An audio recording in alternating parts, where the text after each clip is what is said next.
هاد الصورة هذه هي الأكثر انتشارا حاليا في مواقع التواصل الاجتماعي ديال المغرب وحتى ديال الجزائر. حنا كنهضروا غير على المغرب. هاد الصورة هذه ديال واحد من الأمن الوطني أو من القوات المساعدة هز واحد الحجرة وموجهة لواحد مواطن مغربي.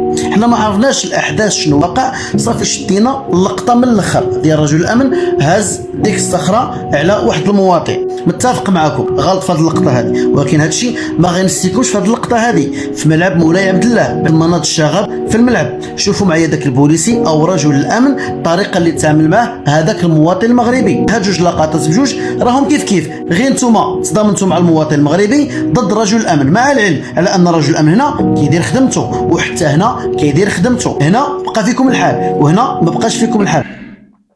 السلام عليكم ورحمة الله. والله قمة الرخص وقمة النذالة أن تقارن بين ضربة تلقاها رجل شرطة مدرب محصن، يعني يضع ملابس تحميه وتقيه من الضربات، وهو أصلا عمله مكافحة الشغب، يعني هذا في إطار عمله، وبين مواطن مغرر به دخل إلى سبت هربا من الجوع والفقر وكذلك البطالة، ثم لما عاد تم ضربه ومحاولة قتله للأسف الشديد. يعني هذا المواطن رجع ويستنجد بالشرطي، رأينا كلنا ذلك الفيديو، يقدم له يده من أجل أن يجده شرطي بلاده الذي هو من المفروض يحميه حتى من الإسبان أنفسهم. ولكن رأينا العكس تماما. الإسبان لم يستعملوا العنف، الإسبان تعاملوا بلطف وفق ما يقتضيه القانون، لأن هناك انتهاك للسيادة الإسبانية، مثل ما قال بيدرو سانشيز، قال لقد تعرضنا لانتهاك السيادة، ومع ذلك تعاملوا معهم وفق القوانين. لم يستعملوا الرصاص، أيضا لم يستعملوا الضرب المبرح، يعني حاولوا طردهم. من استجاب يمكنه الخروج، أما من وجدوهم يسرقون، ورأينا فيديوهات لمغاربة يسرقون المحلات والمطاعم، تم التعامل معهم وفق ما يقتضيه القانون. ولكن أنت ابن بلدك رجع منهكا تعبان كاد أن يسقط من ذلك المنحدر فترميه بالحجر 3 مرات. يعني رأينا ذلك الفيديو كارثي، حتى عدوك لا يعمل معك، يعني لا يفعل ذلك الشيء، يحاول أن يقتلك. ثم يأتي هذا الزلاجي ويقول لهم أنتم لم تتضامنوا مع الشرطي الذي تعرض لركلة، وهو يعني لديه لباس يحميه من الضربات، بينما تضامنتم مع ذلك الشاب الذي كان على حافة السقوط. هنا تعرف بأن هذا الشعب مغرر به. هذا الشعب كان ضحية لمكيدة كبرى، فتحوا لهم الأبواب وأوهموهم بأن وراء ذلك الجدار هي الجنة، فدخل الآلاف. استغلوا أنهم بطالين يعانون من الجوع، يعانون من الفقر، فاستغلوا هذا الأمر من أجل أمور سياسية، لأن الأمور اليوم انكشفت. ظهر أن هناك صفقة كبيرة بين الكيان وبين المروك، أو بالأحرى صفقة كبيرة يقوم بها الكيان باستعمال المروك التي هي للأسف دولة وظيفية، أو المخزن بالأحرى أصبح وظيفي لدى الكيان.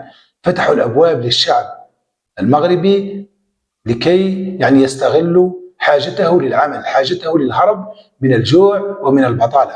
ثم لما دخلوا وظنوا بأن إسبانيا ربما ستتعامل بعنف مفرط وبالتالي يفضحونها، أو يقولون بأن شعبنا يتعرض للإهانة من طرف إسبانيا وبأنها دولة محتلة، لكن حدث العكس. إسبانيا فتحت الأبواب، لم تستعمل العنف، ثم أخرجتهم بطريقة سلسة.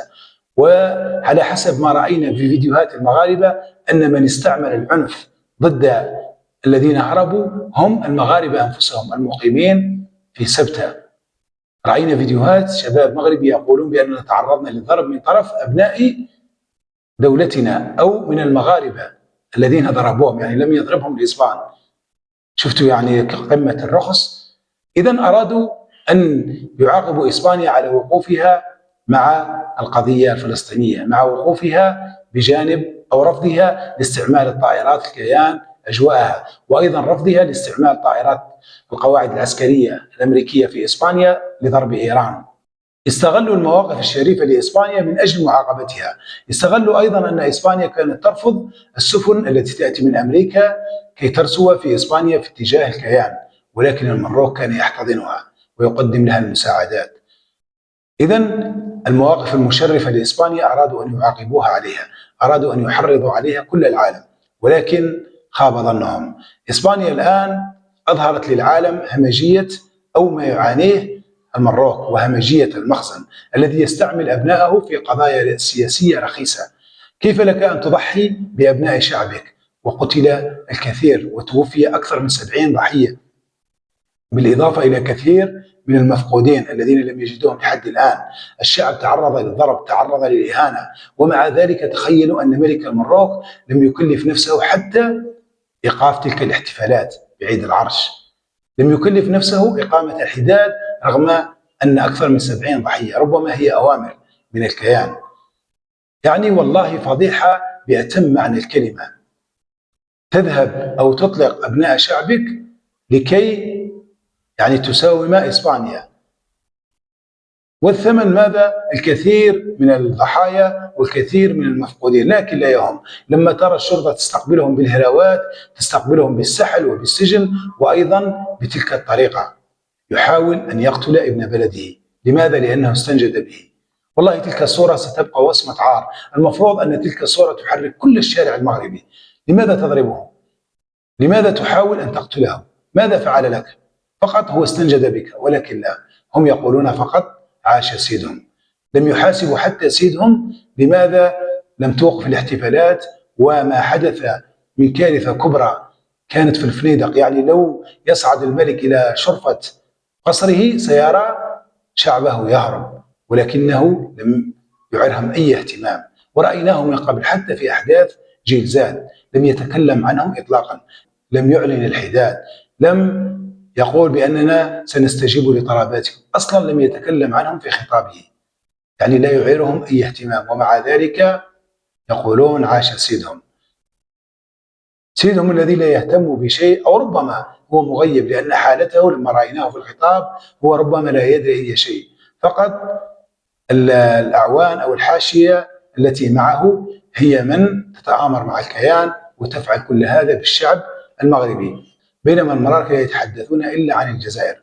قالت الجزائر وقال الرئيس تبون، وخطابات الرئيس تبون التي يحللونها بالساعات وبالأسابيع، ما زالوا حتى الآن يتكلمون عن حوارات الرئيس تبون، وملكهم الذي لم يكلف نفسه إلا 5 دقائق كل سنة، ولا يتكلم إلا عن البلورة. كل خطاباته بلورة في بلورة في بلورة.